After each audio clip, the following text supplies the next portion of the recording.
Hello, everyone. I'm Laura Bolander. I'm the Director of Finance for GOHS. I'm going to go over, can you hear me? I'm going to go over your budget stuff, okay?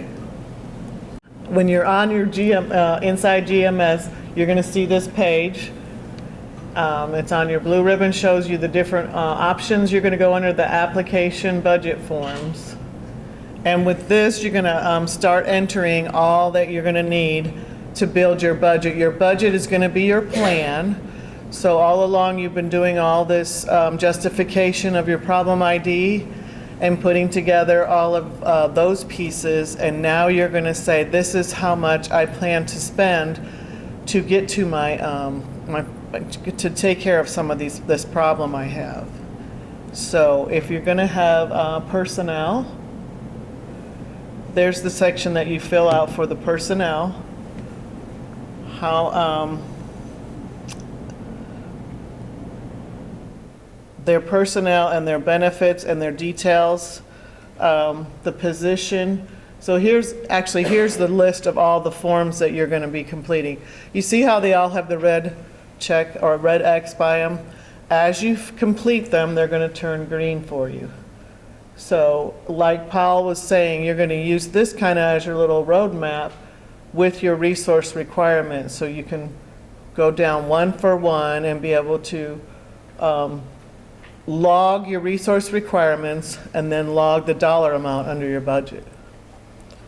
So here's the outline of personnel services, what their position would be, their pay, their annual salary, the percentage of time. Some of this is going to take some time to put together these numbers. You might need to get with your finance people to help you with some of these, you know, the percentages, the calculations for your FICA and the Social Security, but most of that information you can get from them, but that's going to take you a minute to get some of those numbers together. Okay, so if you have to go in, this is where you manage it. You see the little circle that Roger and Paul were both talking about. This is where you update all that information, and if you have to go in and make an adjustment, you can go back in there and adjust through that little area where you do all your managing and adding and subtracting. All right, so once you're done with that, you're going to add some of these things. When you get going, you don't see all these things, so that's why we're drawing these attention to you, because you got to hit the add and then you got to hit the mark as complete so that you can go on and make sure everything is saved. So that's where we are with that one. And then here's the breakdown where you're going to enter the retirement, Social Security, the FICA, all of those standard percentages that go along with whoever your person is that's going to be working the project. Okay, this is just a reminder that you're managing the form under that circle, and then you have to complete it and mark it as complete and then save it in order for it to turn green and go to the next one. Your pay schedule, this is pretty self-explanatory, the way you guys get paid. If you get paid semi-monthly or bi-weekly, every 15th and the 30th, however you do it, you're going to put that in under the section for the pay schedule. I might need a little help from my friends over here, but this is the law enforcement. Hey, real quick, I know if any of you had a grant with us before, years back, we did personal services. I mean, we paid you for your hours. We paid you for 40 hours a week. We had specific people that were listed to the grant and had to be on there. That's not the way it is anymore. We pay enforcement hours. They're based on the actual pay of the officer. We were explaining to our friends from Marietta. So if you put in the grant that your person makes $24 an hour, and by the time we award this grant, he makes $26 an hour, we're going to pay him $26 an hour so the money runs out. But you're going to have to provide us with pay stubs to get us there. That's our checks and balances, okay? They can be used for training, if it's highway safety training.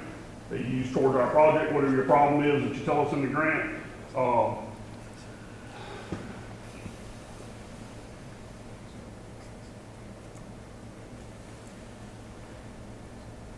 I like to tell everybody, you think you have one big pool of money.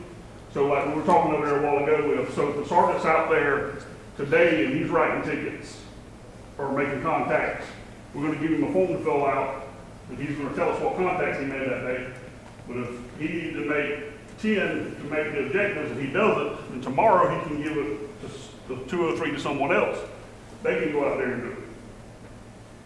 Does everybody understand that? Am I confusing everybody?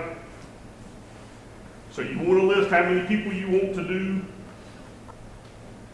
All right, well, while we're here, I'll talk about this. We don't pay for court time. We don't pay for overtime. We can't pay for you to go to SWAT training, firearms, governor's initiative training. We can't pay for in-service training. Court. Yeah, I said court, but we said that again because we always get people to put court on there.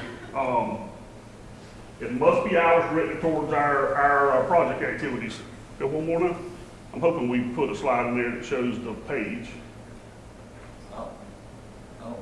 I don't think we did. Anyway, so there's a spot in there. All he wants to do is put resource number 1. You don't put an officer's name in there like we used to. Resource number 1. How many hours you expect them to work that project and what they're paid, hourly paid. Resource number 2, same thing. Resource number 3, how many are you gonna add? All right? So that was the big difference in the personnel. It's a little bit more detailed, where his is just kind of blocked off and doesn't really have a designated role for it. Okay, so now we're on to regular operating. These are budget items that are less than $1,000, and you can see the different categories or different examples of what you could put under there. Make sure that when you're figuring out the amounts for those regular operating expenses, that you include your shipping, handling, and taxes as well. And then we have travel. So travel is another budget listing on the grant system, and it's going to involve mileage, hotel, the per diem flight, and any ground transportation. Your grant could be awarded, but that doesn't mean that your travel is approved. Your travel, out-of-state travel, has to be approved by GOHS. So when you get to that point that you're going to plan to travel out of the state, you have to submit the paperwork through the grant under travel and get it approved first. But right now, we're just building the budget, so you're going to put those trips that you know you're going to go to, training trips or different things, on your budget items, and then once it comes to reality, you have to get it approved. Okay, now this is equipment. There's another line item in your budget. These are for items that are over $1,000 in the law enforcement world. You can see the examples there for radar, LiDAR, and in-car camera. Don't forget to include your shipping, handling, and tax as well when you put together these numbers. Let me, if I can say something on that. So those pedal carts, their price is normally, we'll say $850, $900. Okay, so if you add shipping and handling and the taxes to that, it's going to push it over $1,000, right? So that's why something of that sort would go into equipment, because when you add all of those items to the cost of that equipment item, it will push it over $1,000. So you kind of keep that in mind when you're going through your budget as well. Any single items in this category that may be over $10,000, it's in here and we approve the grant, you cannot buy it and you can get our approval. Simply because anything $10,000 more, we have to get the approval from this to the buyer. Okay, now here's the contractual services. Artwork, design, this also has to be pre-approved, correct? By us, but again, we're just building the budget, so you're going to put it in there, but when you get ready to go live with it, you're going to need to get approval from us on your artwork, and then you're going to put in any of your printing needs and other under this contractual services. This is per diem for non-grant related employees. It's hard for me to explain that one, but these are for Scarlet Takeover. So if you, we have a couple of grantees that have, that do trainings out, say, PAC does trainings in North Georgia. So they would take a bunch of people to North Georgia for a conference or a training. And so they're paying for all of those people to attend the conference or training. So that's where they will put all of those people's travel. If you have, most of the time, your average project will not have anything in the per diem. It doesn't make sense by the title, I know. Bear with us on this though. If you're doing, if you're hosting a conference or a meeting or something off-site, and you're bringing people to your conference or to your meeting, that is where all of these expenses will go. Okay, and then there's the line item for your computer charges and your computer equipment. You're going to get those numbers together and put those down under this line item while you're building your budget. Telecommunications, cell phone charges and cell phone, you'll put that in there. And here's what Paul was just talking about. Anything that you put in for $10,000 or more, specifically like a motor vehicle, you can go ahead and add that to your budget right now.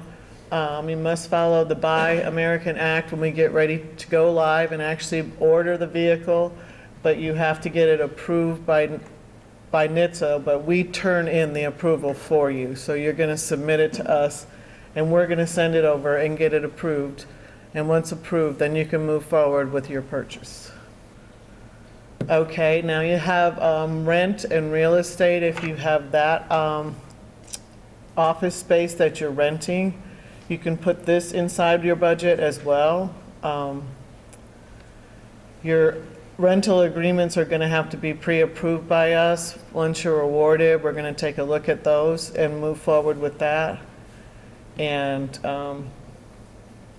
just so you know, once you're awarded, but that doesn't mean all of these other things that really need our approval are approved. So keep that in mind. And then when you get into the GMS, you'll see the screen. Do you think it's on next one? The cost category summary. So I'll show you, it's the next screen. And it shows all, over here we see all of the budget line items that I just talked to you about. And then, of course, we're managing it. This cost category summary page, it's going to be your best friend, because that's where you go in. I'm the money person, so that's where you go in and you see all the money that you were awarded and the breakdown of your budget once it's all approved. And then you're going to see, as your claims come in, you're going to see how much you have left. So this is the page that has everything listed, and then as you get working in your grant, you're going to be able to see your balances. So this is one of the best features for the budget. And this is just, again, showing you how once you go into travel and you put your travel information in, you're going to mark it complete.